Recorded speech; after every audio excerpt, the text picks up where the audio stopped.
দর্শক, এ বিষয়ে আরও জানাতে ময়মনসিংহ থেকে যুক্ত হচ্ছেন সহকর্মী কাজী মোহাম্মদ মোস্তফা। মোস্তফা, হাম ও ডেঙ্গু পরিস্থিতি সম্পর্কে বিস্তারিত জানাবেন আমাদের।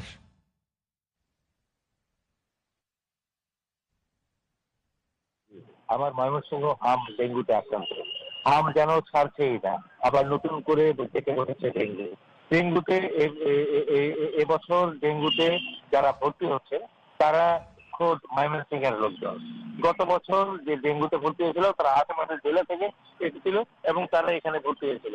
এবার ময়মনসিংহে ভর্তি হয়েছে যারা, তারা খোদ ময়মনসিংহ, অর্থাৎ ময়মনসিংহে এই মশার লার্ভা রয়ে গেছে, সেই মশাগুলো কামড়াচ্ছে এবং সেই মশা থেকে ডেঙ্গু ছড়াচ্ছে।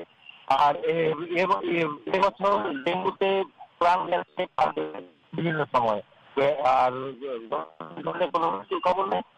গতকালকে 17 জন ছিল, আজকে আজকে 39 জন চিকিৎসা দিয়েছে। আর একটি কথা বলে রাখি হামের অবস্থা। হাম আর কিছুটা কম, আজকে 98 জন চিকিৎসা এই নিয়ে আপনার ডাক্তাররা সর্বোচ্চ চেষ্টা করছে, পেডিয়াট্রিক আইসিইউ এর কথা বলছে এবং সেটা নিয়ে ঊর্ধ্বতন কর্তৃপক্ষের কাছে বিভিন্ন সময় জানানো হচ্ছে এবং এখনো পর্যন্ত কোনো রেজাল্ট হয়নি, তবে তারা আশা দ্রুত ব্যবস্থা হয়ে যাবে। আর আমি এই মুহূর্তে ময়মনসিংহ মেডিকেল হাসপাতালে ইমার্জেন্সির সামনে প্রচুর রোগী আসছে। এই 1000 হাসপাতালে এখানে 4000, 5000, 6000 রোগীও এখানে চিকিৎসা নেয় সময়ে সময়ে। আর চিকিৎসা সেবা উপকরণ অপ্রতুল থাকাতেও তারপরেও চিকিৎসকরা সর্বোচ্চ সেবা দিয়ে যাচ্ছে ময়মনসিংহ মেডিকেল কলেজ হাসপাতালে। এই হচ্ছে আমার কাছে ময়মনসিংহের সর্বোচ্চ। মোস্তফা, ধন্যবাদ আপনাকে।